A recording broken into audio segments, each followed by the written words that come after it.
이제 누가복음 3장에는 그 배경이 1절에게 나와 있죠. 이런 상황이었다. 이제 본디오 빌라도가 유대 총독으로 있을 때, 헤롯이 갈릴리 분봉왕으로 있을 때, 뭐 이런 등등의 배경이 나오면서 어떤 일이 일어나요? 그것이 2절이에요. 자, 2절 한번 봅니다. 2절 시작. 안나스와 가야바가 대제사장으로 있을 때에 하나님의 말씀이 빈들에서 사가랴의 아들 요한에게 임한지라. 말씀이 요한에게 임했다. 이런 말이죠. 여러분, 모든 것의 시작은요, 하나님께서 말씀을 툭 하시면서 시작하는 거예요. 그 창세기 1장로 태초에 하나님이 천지를 창조하셨다 그랬죠. 근데 무엇으로 창조하셨어요?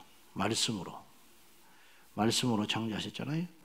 그래서 하나님께서 무슨 말씀을 주셨다는 건 어떤 일을 시작하신다는 거예요. 창세기 12장에 아브라함에게 하나님이 말씀을 하세요. 너는 본토 친척 아비 집을 떠나라.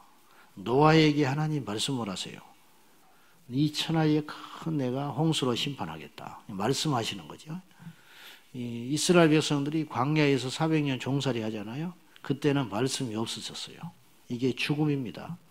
하나님의 말씀이 임하지 않는다는 건 어마어마한 재앙이에요. 아니면 하나님의 뜻 가운데 침묵해버리신 거예요. 의도적으로.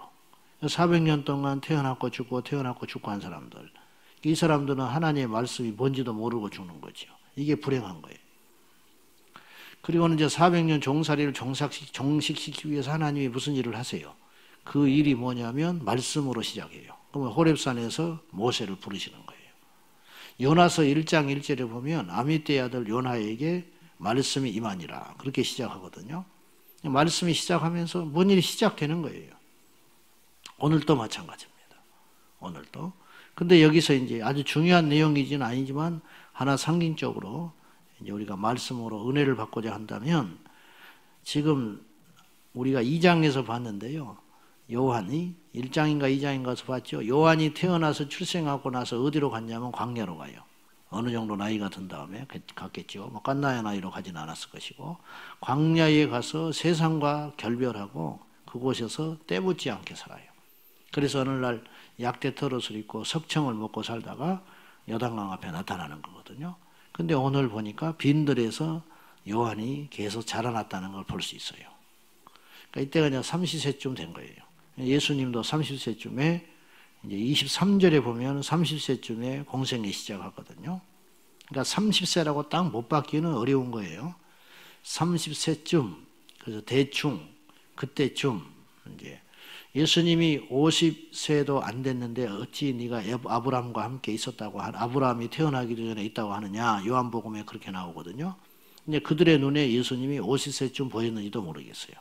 근데 몰라요. 확실히 몰라. 그러니까 30세라고 무엇을 딱 받기는 어려워요. 근데 오늘 우리가 30세라고 말을 할 수 있는 근거는 32절 때문에 그러는 거예요.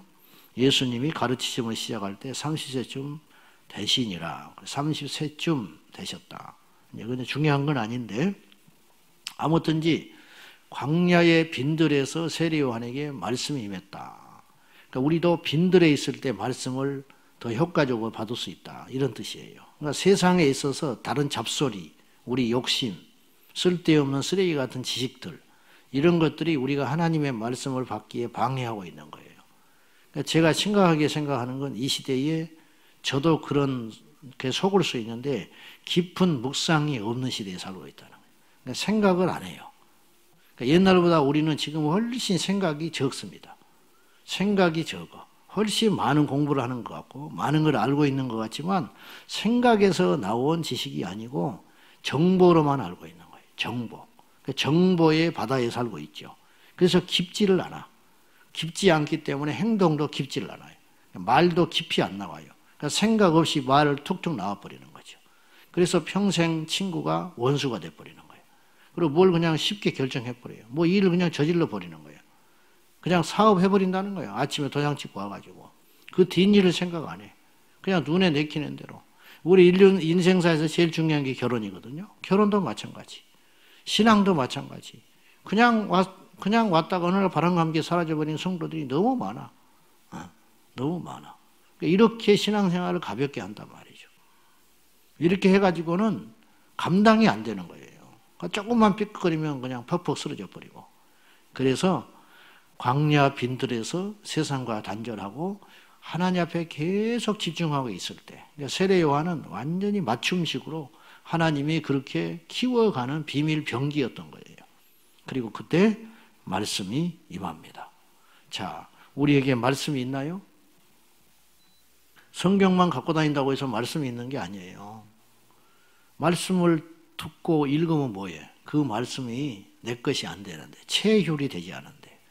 음식점에 가서 음식 맞는다고 배가 부를 줄 아세요? 먹지 않으면 배 안 부르는 거예요. 음식점에 가서 일을 한다고 배가 부를 줄 압니까? 성전에 왔다 갔다 한다고 하나님 만난 줄 아세요? 더 리얼하게 이야기를 하면 목사가 됐다고 하나님 만났을까요? 아닐 수 있어요. 근데 이제 이게 위험한 거죠. 자기도 속고 남도 속죠. 자기가 속았으니 남 속이는 건 너무 쉽지. 근데 하나님 앞에 가면 아니라면 어떡할 거예요? 이게 무서운 거라는 거예요. 내 자신에게도. 여러분이 다시 한번 점검해야 돼요. 배가 부른 사람인지 지금 헛배만 부르고 있는지, 하나님을 진짜 만나기는 한 건지, 만났다고 자꾸 주변에서 그러니까 만난 것처럼 느끼고 있는지, 이건 다른 문제라는 거예요. 이제 나중에 알게 되겠죠. 불이 났을 때 죽정인지 알곡인지 바람이 불 때 알겠죠. 그런 날이 오기 전에 우리가 분명히 알곡이 돼야겠죠. 말씀이 임할 적에 우리가 반응하는 것이 있습니다. 그 첫째가 뭐냐면 순종이죠. 말씀이 임했을 때 순종을 해야 돼요. 아브라함이 순종했기 때문에 역사가 시작되는 거예요. 요나가 뭐 처음에는 내키지 않아서 불순종했지만 어쨌든 말씀을 듣고 움직이기 시작한 거죠. 모세가 움직이기 시작한 거예요. 근데 이것이 대단한 일이 아니고 하나님께서 움직여 가는 거예요, 사실은. 모세에게 말씀을 툭 던지고 내가 너를 쓸 테니까 준비하거라. 예, 그러지 않았어요. 모세가 나는 못한다고 그랬어요. 근데 하나님이 반 협박해가지고 끌고 가는 거예요. 아무것도 아니에요, 사실은. 모세도. 요나 불순종해서 다시 쓰러 가버렸잖아요. 놔둬버리지 않아요. 하나님이 끝까지 추적해가지고 고기 뱃속에 집어넣어가지고 3일 동안 죽도록 고생시키고 하나님의 그 위엄, 하나님의 절대 능력, 그런 걸 그냥 처절하게 경험하고, 그러고도 반밖에 안 변했어. 그래서 3일 길 가서 전할 수 있는 니느웨 성을 하루만 전하고 만다고요. 그리고는 산 위에 올라가가지고 어떻게 하나 봅시다 이러고 있는 거죠. 이게 인간이에요. 이게 인간. 하나님을 만나고 하나님의 음성을 듣고 세상에 고기 뱃속에 3일 동안이나 가서 죽지 않고 살아났다는 게 있을 수 있는 일입니까? 우리가 지금 봐도 경악스러운데 그걸 경험한 요나는 오죽하겠어요? 근데 요나가 강팍하게 굴어요. 완전히 순종을 안 해요. 이게 인간이야. 이게. 근데 그런 대먹지 못한, 준비되지 못한 그런 요나를 끌면서 사정을 하는 거예요. 좀 전하면 안 되겠냐고. 그리고 이제 하나님이 그들을 구원하겠다고 딱 결정하니까 요나가 기분이 나빠가지고, 지가 기분 나쁠 일이 뭐가 있어? 지가 손해되는 게 뭐가 있어? 막말로. 물론 원수 국가지만은. 남이 잘 되는 걸 배 아파가지고 막 하나님한테 투정을 부리고 화를 내고 난리가 났어요. 이럴 줄 알았다고. 이래서 내가 안 오려고 그랬다고. 내가 안 왔으면 다 죽여버렸을 거 아니냐고. 이미 하나님은 각본대로 하는 거 아니냐고 막 그러는 거예요. 이미 애초에 그들을 죽일 생각도 없었던 거 아니냐고. 근데 뭐하러 심판하신다고 그런 이야기를 떠드셨다가 나를 불러가지고 구원하시냐고 막 불평을 하고 난리가 났어요. 그때 하나님이 사정을 합니다.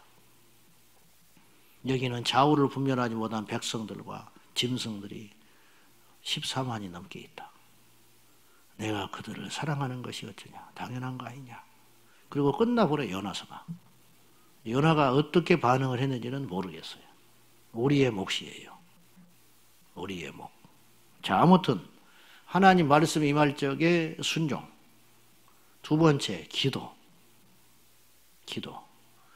하나님 말씀 1차 들으면 예 주님. 근데 알기는 하는데 움직일 수 없잖아요. 힘이 있어야 움직이지. 차를 사면 뭐예요? 기름이 있어야 움직이지. 그 힘을 돋구는 능력이 기도의 능력이에요. 알면서 안 되잖아요. 순종하고 싶지 않은 사람이 누가 있어? 예수님 만난 사람은 다 순종하고 싶지. 말씀대로 다 살고 싶지요. 아는 한. 아는데 말씀을 틀렸다고 할 사람이 누가 있어요? 문제는 못 지키는 게 문제지요. 그렇잖아요. 그러면 움직일 수 있도록 실제적으로 움직이는 동력이 어디서 오는 것이냐? 하나님과의 씨름에서 오는 기도의 능력에서 온다. 결국 말씀과 기도만이 우리의 신앙을 이끌어가는 핵심인 거예요. 말씀이 없이 기도만 하면 어디로 갈지 몰라요. 근데 말씀이 있는데 기도가 안 되면 알고도 못 가는 거예요. 그래서 말씀과 기도를 좌우에 손을 잡고 우리가 나가면 틀림없습니다. 세례 요한이 준비된 인물, 광야에서 뭐 했겠어요? 하루 종일 뭐 했겠어? 주님 묵상했지. 그러니까 에너지가 축적돼 있었던 거예요. 에너지가 축적된 상태에서 주께서 말씀으로 불을 지펴버리니까 세례 요한이 이제 전면에 나타나서 곁길로 가지 않고 그 많은 유혹을 물리치고, 세례 요한이 유혹을 받았어요. 알지요? 헤로데아의 딸이 얼마나 유혹을 했는데, 헤로데아가. 근데 그것에 굴하지 않잖아요. 그러니까 세례 요한이 매력적인 사람이라 타협하지 않고 막 그런 거 있잖아요. 그래서 꺾어보고 싶은 매력이 있는 인물. 근데 그것에 넘어가지 않아요. 성경에 자세히 언급되지 않았지만 세례 요한을 예수님과 버금가는 인물로 사람들이 이야기했잖아요. 메시아다. 막 지금까지 그런 사람이 없었어요. 타협하고 적당히 종교인들은 많았지만 알잖아요, 사람들도. 저렇게 거침이 없고 때묻지 않고 강한 존재가 지금 400년 만에 나타난 거. 엘리야인가? 예수인가? 메시아인가? 막 이런 거죠. 그러면 그 말은 무슨 말이야? 인기가 치솟았고 인기가 치솟았다는 것은 흔들릴 수 있다. 유혹을 없이 엄청나게 받았다는 거예요. 그러나 세례 요한은 자기를 굳게 지킵니다. 나는 아니다는 거예요. 나는 광야에 외치는 소리일 뿐이다. 이거 잊지 마세요. 우리 아무것도 아니에요. 하나님이 쓰시면 대단한 줄 알아. 지가 아무것도 아니에요. 아무것도 아니에요. 자학하자는 게 아니라 분수를 알아라. 분수를. 그걸 모를 때 끝장나는 거죠. 네. 그리고 회개를 선포하잖아요. 회개. 회개의 열매를 이야기하고 있는 거예요. 열매 없는 회개는 회개가 아니에요. 근데 이때 회개 열매라고 할 때 제가 이제 그런 이야기를 조금 하는 편인데 그걸 좀 오해를 할 수 있어요. 그건 뭐냐면 행위를 자꾸 강조한다. 그런 오해를 할 수 있는데 그게 아니고 열매를 맺으려고 막 애쓰는 건 종교생활이라니까요. 그건 얼마 못 가. 그리고 주님이 우리한테 그렇게 요구하신 게 아니에요. 본질적으로 말하려는 것은 뭐냐면 열매가 맺어지는 삶을 살라는 거예요. 맺어지는 삶. 그건 뭐냐? 주님을 깊이 묵상하고 말씀에 순종하다 보면 어느 날 내 안에서 그런 일이 일어나기 시작한다는 거죠. 미운 사람을 어떻게 사랑할 수 있어요? 한두 번이지. 근데 말씀에 보니까 용서하고 사랑하고 먼저 대접하고 섬기고 손 내밀어라. 그 말씀이 딱 임한 거예요. 답은 알았어. 답은. 근데 그것을 행하려고 하니까 내 자존심, 자아가 무너지질 않는 거야. 깨지질 않아. 답은 아는데 쓸 수가 없어. 그러면 그걸 어떻게 하라고요? 아까 기도하라고 그랬잖아. 기도하면 내 안에 힘이 생겨. 어떤 힘이 생기냐? 이기는 힘이 아니라 지는 힘이 생긴다는. 지는 힘. 꺾어버리고 싶은 힘이 생기는 게 아니라 내가 꺾여야겠구나 하는 힘이 생기는 거예요. 용납을 해야겠구나. 용서를 해야겠구나. 내가 무릎을 꿇어야겠구나.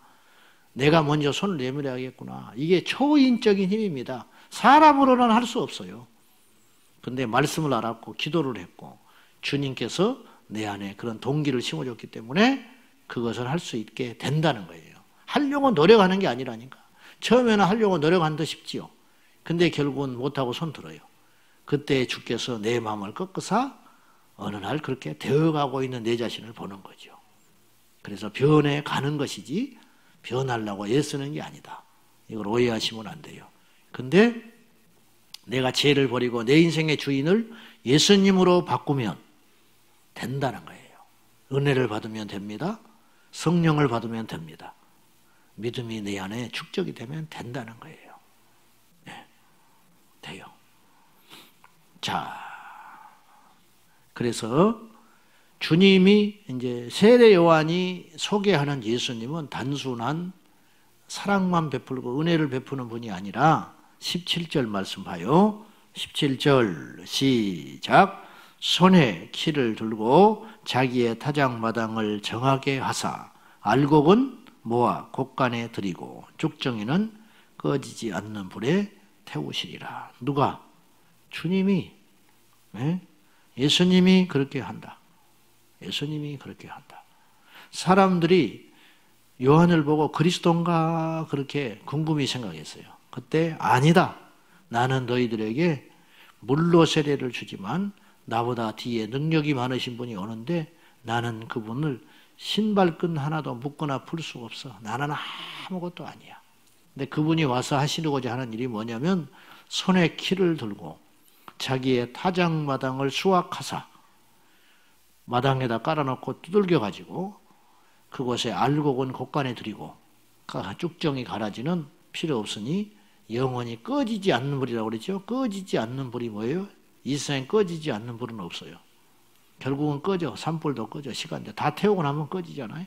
꺼지지 않는 불은 지옥을 말하는 거지. 지옥을 얼마나 이게 정확한 이야기예요. 그러니까 세례 요한도 지옥을 알았고 세례 요한도 심판을 알았고 세례 요한도 천국을 알았다. 곳간에 들인다는 건 천국에 들어간다는 것이고 꺼지지 않는 불에 쭉정이를 태우시겠다. 심판의 주님으로 오신다. 우리 예수님은 말랑말랑한 분이 아닙니다. 우리가 함부로 만만하게 이렇고 저렇고 그렇게 할 분이 아니에요.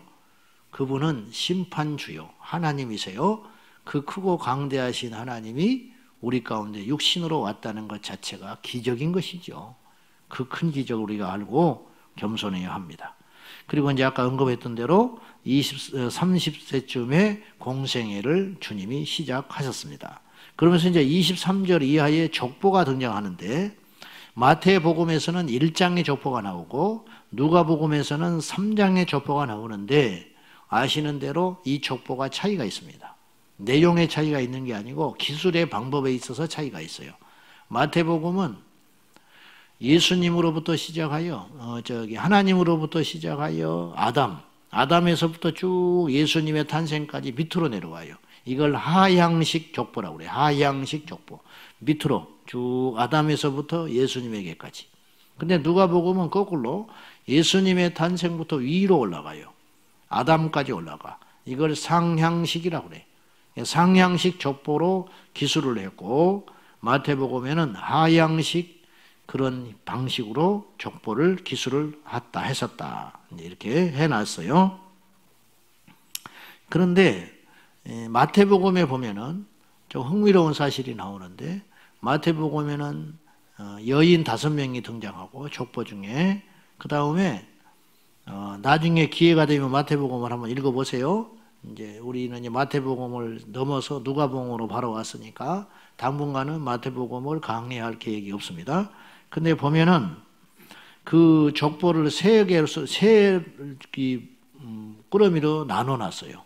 마태복음에는. 즉 아브라함부터 다윗까지가 14대요. 그렇게 기록되어 있고 다윗부터 바벨론 포로기까지가 14대요.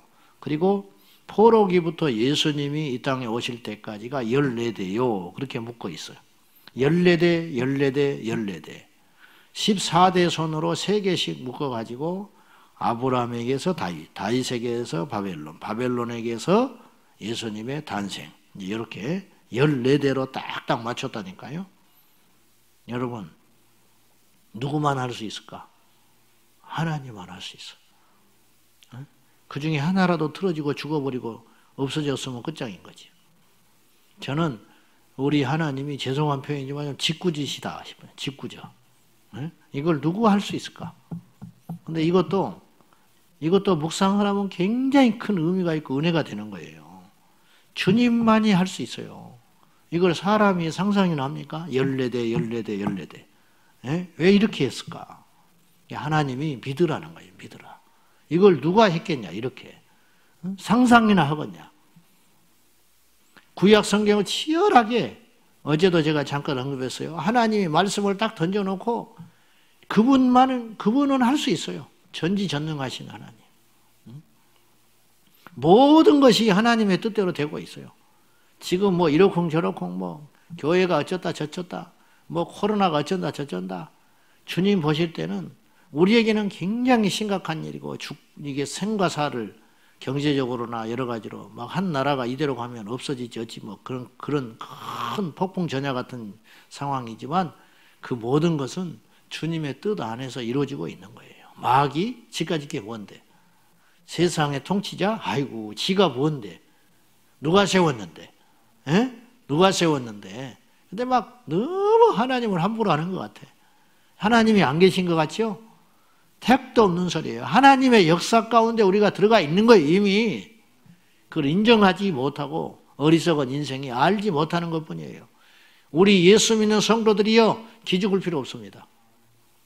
우리가 지혜롭게 잘해야 되지만은 결과적으로 마지막까지 남는 것은 아무것도 없어요. 세상에 만들어 놓은 제도, 복지, 무슨 의미, 지금 뭘 할 수 있겠어요?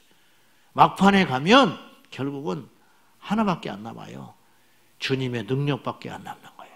마귀 지까지 게 뭔데? 에? 세상의 모든 권세를 틀어지고 뭐 세계 정부를 세운다 어쩐다 뭐 난리 법석을 떨고 세계를 통치한다 적그리스도? 지가 뭔데? 적그리스도가 지까지 게 뭔데? 우리는 아무것도 없고 하나도 대항할 수 없는 능력이지만 우리 주님은 전지전능하신 하나님, 역사를 창조하시고 바꾸시고 지금도 뭔가를 능치 못할 게 없이 행하시는 하나님. 시간? 우리는 시간의 공간 제한받지요? 하나님이 시간이 무슨 필요가 있어? 시간을 창조하시는 분인데 무슨 의미가 있습니까 지금? 바벨탑 무슨 일입니다. 웃기는 일이에요. 아무것도 아니에요. 아무것도 아니에요. 네? 맥스 루카이더 목사님 말한 대로 예수님처럼이라는 책에 보면 예수님이 어떤 분이냐? 저 하늘의 보좌에서 해본 하나님의 나라에서 어떻게 주님이 계셨냐면 이 우주 행성을 가지고 구슬치기 했던 분이라는 거예요. 에? 구슬치기 했던 분이 우리가 알게 쉽게 하려고 답답하니까 이 작자가 그렇게 설명을 한 것뿐이에요. 에? 구슬치기 했다는 구슬치기. 그것도 가능한 일이죠. 아무것도 아니야. 근데 그 중에 셀 수도 없는 행성 중에 지구, 그리고 그 지구 한 복판에 이 구석진 곳에 우리가 여기 있는 거예요. 근데 우리 입으로 뭐라고 그러냐? 하나님이 없대. 말이 되는 소리입니까? 그게? 그런 인간들이다. 14대, 14대, 14대. 하나님만이 할 수 있는 코드. 네. 하나님만이 할 수 있는 코드.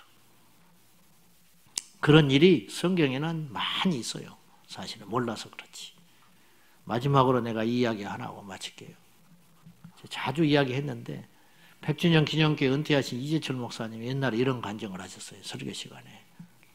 이분이 주님의 교회에 10년 목회하시고 스위스로 선교사로 가셨습니다. 근데 그쪽 교회가 녹록지 않으니까 목사님 혼자 먼저 가셨어요. 혼자. 생활 같은 게 잘 안 되니까. 자식이 넷이나 되니까 목사님이. 그래서 먼저 가셔서 자치 아닌 자치를 하게 됐는데 유럽 같은 데 가보면 우리나라처럼 뭐 24시 편의점이 있고 막 그렇지 않아요. 해 넘어가면 움직이지도 않아 사람들이. 전부 집으로 들어가서 있어요. 그런 이제 익숙하지 않는 그런 시간들을 오랫동안 이제 사모님이 들어올 때까지 지내고 있었는데 당분간 그곳에 가서 혼자 이제 자취를 하시는 거예요. 밥도 해 먹고 설거지도 하고. 그러다가 설거지를 하다가 고무장갑이 찢어져 버렸어. 우리나라 같으면 뭐 집 앞에 가서 살 수 있지만 거기는 그런 문화가 아니라는 거예요. 뭐 죽고 사는 문제는 아니지만 설거지 할 때 이제 불편하게 생겼다. 큰일이다. 이제 그런 생각이 드는 거예요. 가져간 고무장갑이 구멍이 나버린 거죠. 그리고 그날 저녁에 주무셨는데 그 다음날 아침에 택배가 왔어. 택배를 열어보니까 뭐가 들었을까? 고무장갑이 들었어. 누가 보냈냐? 미국에 있는 자기 성도, 옛날 성도. 그러니까 서울에 한국에 있다가 당신이 목회하실 때 미국으로 간 옛날 성도가 보낸 거예요. 그래서 이제 이게 궁금한 거예요. 그래서 나중에 연락을 하고 수소문해서 인사차 물어봤더니 이 미국에 간 성도가 목사님이 어느 날 갑자기 생각이 나더라고요. 한 일주일 전에. 고무장갑 찢어지기 전 일주일 전에. 갑자기 생각이 나면서 전화를 해봤다는 거예요. 한국에다가. 그랬더니 일이 저차에서 그만두시고 스위스로 가셨다. 그러더라는 거예요. 그때부터 자기 마음에 어떤 생각이 드냐면 목사님한테 고무장갑을 하나 보내줘야겠다. 이런 마음이 막 불일 듯 일어나더라는 거예요. 제가 목회하면서 지금까지 고무장갑을 선물을 받은 적이 없습니다. 나한테 누가 고무장갑을 선물하겠어요? 남자에다가 흔해 빠진 고무장갑을. 근데 보세요. 몇 년 만에 연락이 된 목사님의 수소문 주소를 알고 스위스에 가 계시다는 소리를 듣고 고무장갑을 보낸다? 뭐 대단한 물건 아니잖아요. 그 스위스가 뭐 후진국인가요? 고무장갑이 없는 나라예요. 근데 이 생각을 떨쳐버릴 수가 없어서 자기가 욕먹을 각오를 하고 택배로 보냈다는 거예요. 근데 이미 그렇게 마음을 주신 분은 일주일 전에 하나님이 그 집사님에게 그런 마음을 주셨고 이미 그런 마음 가운데 고무장갑이 날아오고 있었고 날아오는 와중에 고무장갑이 찢어져 버린 거라는 거예요. 제가 말씀드리려고 하는 것은 보세요. 고무장갑이 찢어진 다음에 와도 기적이야. 누군가 움직여서 일주일 전에 후에 와도. 근데 어떻게 항공 우편으로 그 다음날 고무장갑이 도착했나? 그건 일주일 전에 보냈다는 뜻인데 그러면 이미 고무장갑을 찢어질 걸 주님이 아셨다는 거 아니에요. 응? 이런 것들을 이루신 분이 누구예요? 하나님이에요. 그러니까 교만하지 마세요. 그리고 두려워하지도 마시고 건방 떨지도 말고 그냥 우리가 무슨 계획을 세웁니까? 그냥 최선을 다할 뿐이야. 그냥 순종할 뿐이야. 그냥 하나님 앞에 거룩하고 믿음으로 살기 위해서 그냥 하루를 살아가는 거예요. 그것이 쌓여서 역사가 되고 그것이 쌓여서 하나님의 일이 되는 것입니다. 기억하십시오. 오늘 하루를 거룩하게 사십시오. 오늘 하루를 믿음으로 삽시다. 그러면 이것이 쌓여서 1년이 되겠죠. 1년이 되면 역사가 되는 거예요. 그리 살다가 내일 일은 난 몰라요. 하나님이 행하시는 것입니다. 범죄하지 말고 기도하고 순종하고 아멘하고 내 자신을 순전하게 지키다가 하루하루 살다 봐. 어느 날 주님 부르시면 가고 쓰시고자 하는 곳에 쓰임 받으면 되고 또 준비를 실컷 했는데 하나님이 나보다 더 귀한 종, 나보다 더 준비된 사람, 나보다 더 신실한 사람이 있으시면 기꺼이 그것에 대하여 감사함으로 받아들이고 그렇게 가면 되는 거예요. 할렐루야. 한 가지 분명한 것은 우리가 예수님 안에 있다는 사실이에요. 하나님 우리를 부르셨다는 사실. 오늘 비록 현장에 나와서 예배하지는 못하지만 우리가 지금 예배하고 있다는 사실, 이것이 귀한 줄 아시고 하루하루 최선을 다해서 부끄럽지 않게 쭉정이로 살지 말고 알곡으로 살다가 주님 앞에 갑시다. 할렐루야. 기도하겠습니다. 자, 이 시간 기도합니다. 세상이 어떻게 갈지 모르겠습니다. 그러나 우리가 지금 처음 당하는 위기여서 그렇지 성경의 모든 과정과 역사를 보면 위기의 연속이었습니다. 400년 동안 이스라엘 백성이 종살이 했고 나라를 이어서 잊어버리고 바벨론의 포로로 잡혀간 적도 있었고 예수님이 오셨을 때에도 이스라엘은 녹록지 않았습니다. 그러나 하나님은 뭔가를 행하고 계셨습니다. 두려워하지 마십시오. 염려하지 마십시오. 그렇다고 해서 교만 떨거나 방심해서도 안 됩니다. 긴장하되 믿음으로 반응하며 오늘 하루를 주의 뜻에 순종하겠습니다. 내일 일은 알지 못합니다. 단지 우리가 아는 것은 하나님이 살아계시고 하나님의 말씀에 순종해야 한다는 거, 그거는 압니다. 주여 오늘을 순종하게 해주세요. 거룩하게 해주세요. 신실하게 해주세요. 그 말씀만 붙잡고 기도하겠습니다. 하나님 아버지, 역사의 주인이시고 역사를 창조하시는 하나님 아버지, 우리가 주를 떠나서 어디로 가오리까?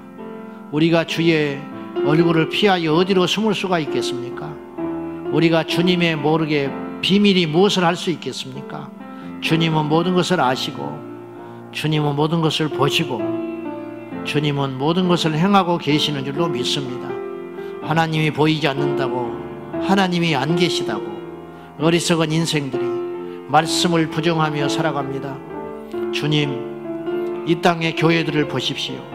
이 땅의 우리 성도들을 보십시오. 얼마나 무기력합니까? 얼마나 짓밟히고 있습니까? 모든 것이 우리의 죄악 때문이고 잘못이라 하지만은 하나님, 이 땅의 교회와 그리스도인들이 도매금으로 지탄받고 혐오스러운 단체로 공격을 받고 있습니다. 그러나 하나님께서는 이 모든 일을 알고 계시고 더 큰 뜻을 행하고 계시는 줄로 믿습니다.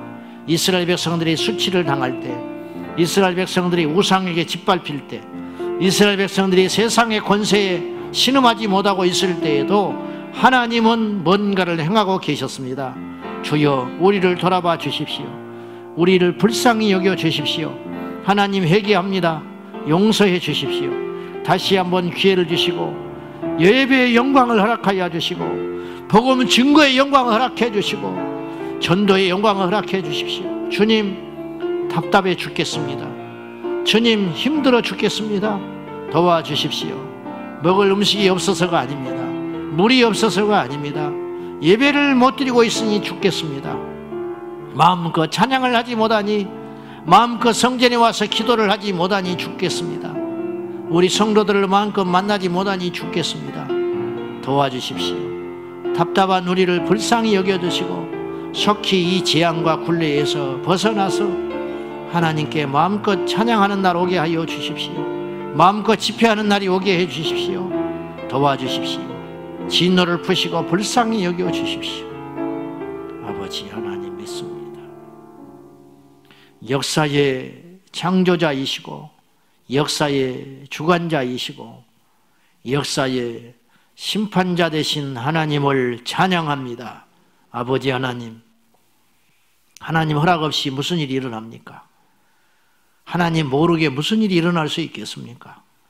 지금 이 상황 우리는 예측도 하지도 못했고 알지 못했지만은 익히 하나님의 시나리오대로 가고 있는 줄로 압니다.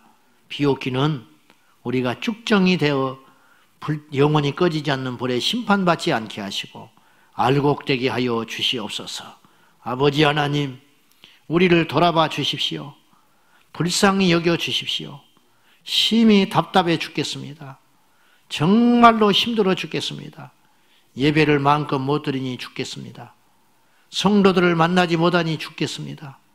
하나님, 이 전이 텅텅 비어서 우리 성도들이 기도하고 싶은데 기도하러 오지를 못하니 죽겠습니다. 하나님, 풀어주십시오. 해결해 주십시오. 주님만이 할 수 있습니다. 이 재앙이 하나님의 심판으로 일어났듯이 하나님께서 은혜를 베푸시면 오늘이라도 해결될 수 있습니다. 주여, 다시 한번 주님 오시기 전에 기회를 주시고 자비를 베풀어 주시옵소서. 우리가 할 것은 순종밖에 없습니다. 우리가 할 것은 알 수 있는 것이 없고 해석할 수 있는 능력이 없으니 하루하루 순종할 뿐입니다. 주의 뜻대로 우리를 인도해 주시옵소서. 예수님의 이름으로 간절히 기도하옵나이다. 아멘. 주여, 주여, 주여. 아버지 하나님, 불쌍히 여겨 주십시오.